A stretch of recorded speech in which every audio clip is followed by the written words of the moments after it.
We're here at Boyne Golf, and that's the links course designed by Arthur Hills. Absolutely stunning, isn't it? That it will be very much the focus today and the discussion, not merely the links course, but all of their gorgeous golf courses on offer here in northern Michigan.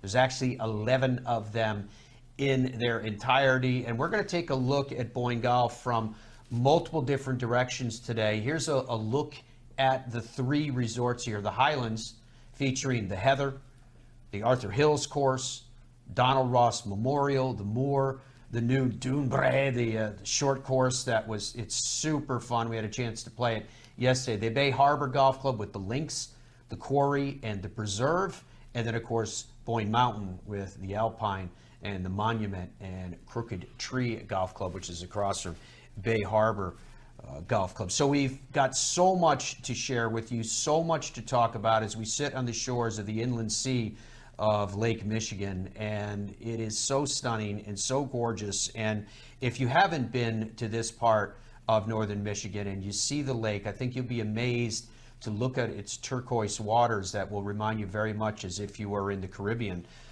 for example. But look at this drone video that we have. It is absolutely gorgeous indeed. It is a pleasure to have your company here. We're here at the Country Club of Boyne. Bernie Friedrich is here with me. He is the Director of Course Renovation and Development. And I had to look down at my sheet to make sure I had your title right, because your title changed just a couple of years ago. How you doing, my man? I'm doing great. I'm doing greit. Yes, it has, and that is a long title. I don't... Yeah, yesterday our producer and Dominic and director were telling us, we can't fit, your titles at Boyne are so long, we can't fit them all on our graphics. So we're going to pay him off by telling everybody who everyone is and take it from there. But there's another distinction of this man. Not only is he a Hall of Famer, not only is the PGA Executive of the Year in the past, you recently celebrated another milestone here. What was it, last week? Yes, it was last week. How many? 49. 49 years this man's been here. However, you got to remember that child labor laws weren't so strict at that point in time. You could be 5 years old and start working the whole time. I thought you started when you were about 8. When I was 5. All right. You heard me reference the fact that his title has changed in the last couple of years, and that's because he's been here from very formative years, at least on the golf side of Boyne, into the position that he's in right now. Can you tell us a little bit about your path? Well, yeah, I started, what, 76 in about this time, and we had a golf course. I started at Boyne Mountain. We had a golf course down there, and we had just had 2 up here, the Heather and the Moor, which were combined at that particular time. So, I was through the process of, we built the Monument, we built the Hills here, we built the Ross here, we built Bay Harbor. So it's been a long time, and now what I'm doing is something that I really enjoy, since I've gone through all that whole process. What's amazing about that process too, Bernie, is to think that we've gotten to a point where all those courses that were conceived, designed, developed, built, played, now you're going back in the cycle and touching up where you need to, et cetera, et cetera. Yeah, right. Take the Ross, for example. When we did that, and I think we started in '88, and we flew around to different golf courses. And in '88, you didn't even have cell phones. You had to go and try to take a picture. We probably did it with Polaroid, and we did take a picture and then try to duplicate that. And now we're going back on the Ross and doing holes that were blatantly off, and trying to fix it. We have Google Earth now technology, LiDAR, satellite images, and things like that we can get them, and we're really concentrating on the greens, of course, and we can get those things within an inch of the original down. Yeah, when you consider that there's laser grading that goes into it, right, et cetera, et cetera. But I'm going to back up just for a moment and ask you to tell our worldwide audience the Ross course that you're talking about. What is the Ross course? Why did you do it? Incidentally, it happens to be the golf course that's right behind us here too on our set. Well, at that time, our owner Everett Kircher decided to pay homage to. We've had all these architects, Art Hills, Jones and Bill Newcomb, and he wanted to pay homage to our one of the greatest, if not the greatest, architect, and Donald Ross. And so we started a campaign to do Donald Ross holes from around the country. In fact, it was east of the Mississippi because at that time that's where most of our customers came from. So that was the plan on doing that, and like I said, it took a while to find. The trick was to find holes that would fit into our terrain, which is not necessarily that easy, and that's how we started. And since these remodels have been growing, it's one of our most popular golf courses. It's incredible, isn't it, when you think about it, folks, that you basically are building a Donald Ross golf course 40 years after Donald Ross has passed. And so they took this act of saying, hey, we're going to use the topography and we're going to use great Donald Ross golf courses from throughout the United States and in some cases from around the world and build this incredible golf course, because that's precisely what they have done. It is so cool. In fact, where we talk about kind of the recent touch-ups, what was it, 6 holes? 6 holes, yeah. And another thing to add to that, we're not, a lot of his golf holes have been remodeled. And we're not chasing remodels. We'd be doing this all the time. We're going to the original Donald Ross design. Yeah. So it's a museum when you think about it from that standpoint. So we've done 6 holes in the last 5 years or 4 years or something like that. So these are the renovation when we talk about the 6 holes. Yeah. 1, a Seminole hole, 2, Plainfield hole, 10, Royal Dornoch hole, 13, another Seminole hole, and Ronomick, and another Pinehurst hole. That's beautiful. Absolutely beautiful. How proud are you, too, of the new short course with Dune Bray, which I had a chance to actually play. We toured it, a year or 2 ago? I forget when it was. But now we actually had a chance to play yesterday, and it's incredibly fun. Well, that was the whole premise, and is to be fun.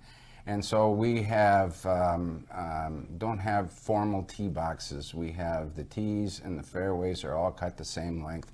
And the idea was you and your buddies are playing, and you want to play it at 100 yards or 70 yards or wherever you want to play it, from a downhill lie, uphill lie, and that's what you get to do.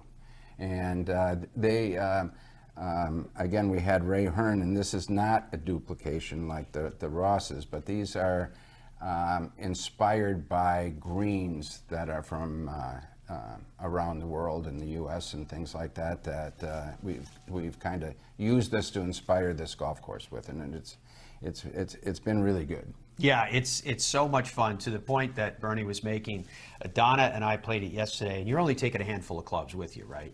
And so we would pick kind of a tee, but if we were in between tees, we would do that too. And it was based upon the clubs that we had, right? So if it was a gap wedge and it was a 100-yard shot or a 110-yard shot, then that was where I would say tee off. And a lot of times she would tee off from the same spot because it kind of matched the club that she had in her bag. You hit a gap? Look at these shots. You hit a gap wedge 100 yards? Wow.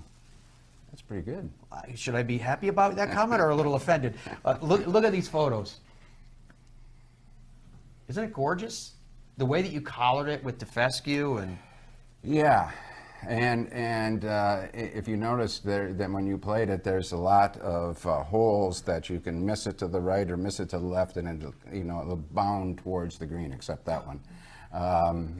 So it's fun, and that particular hole we put 2 pins in it because it's, I don't know, 110 yards from the longest it could be, or 120, and it's over 13,000 square feet of green. Yeah, it was amazing. The fun part about that hole, as you're describing it, I didn't aim at either one of them. I just hit it on the green and figured whichever one it landed near was the one I was going to play, and at the risk of being offended further, I birdied that hole just to finish. You'll be happy to know that. So it was a lot of fun, and I'll make this comment. I was riding with Ken Griffin, who's does the marketing here for golf for Boyne, and there was a billboard, and it was for the new Dune Bray, and it showed a man holding the hand of a child, and I said to Donna after playing that course yesterday, I said, you know what? If a child grew up playing this course, they're going to end up on the PGA Tour. Yeah. Well, they're real golf holes. They're real golf holes. It is It's not a so pitch much and putt, fun. right. And then there was another couple behind us, looked like an older couple, and they're walking, and I was saying, Donna, how perfect is this? That you've built Yeah. something that kind of it hits the whole expanse of golfers. Because another thing, and I thought about this, I want to ask you about it with the 65,000 square foot putting green that's there as well, that it's kind of a perfect start, you know, to hit these different shots and play, or a perfect finish at the end of the day, maybe with a beverage in your hand to play there and to go to the putting green. You know, I can see it having all kinds of applications. And it's lit. There's lights on it. Oh, no kidding. Yeah, so obviously in the summertime, mid-July and stuff, you know, it's light till almost 10 o'clock anyway. But this time of year, you know, and we have lights on the golf course too. So, and it happens to be right across, the putting green happens to be right outside of one of our bars, slope side. So that's kind of convenient too. Always thinking. So that way, if you're desiring one of the 2 or 3 a.m. tee times, now you can get it exclusively at the Highlands. So I'm sure the Ken would like to know that more tee time availability has popped up That's now right. on the ledger. I know I'm going to get a chance to talk with the staff today about the entirety of the golf courses, and you talked about them from a historic standpoint and their development. But I do like to point out that these 11 courses that are here at Boyne, Bernie, you guys have done a brilliant job, and I know much of it was due to your concept and vision, that each one is so distinctively different in the experience that you get from the other. And that's really a selling point for us. And the other thing is how many people we get from all over the country now that play more than just 2 rounds. They play 6. They're here 6 days. You know, the farther you come, you know, come from California, you're going to stay longer. And what we've tried to do is make sure that each golf course you go to, the fairways are the same height, the rough is the same height, and green speeds are as close to the same as we can get them. Yeah, that consistency is amazing. The turf density is amazing. The grass, all of it. The experience is completely unique in each and every hole. It's completely unique, of course, in the courses that we're talking about, the experiences that you get, as you can see on the screen, with the different resorts that are here. Bernie, I'm amazed by it. I'm amazed by you, as always. Congratulations on 49 years strong. You've only got another 30 or so years to go before your pension kicks in. And I think you're right. I think you're right. man is an absolute legend.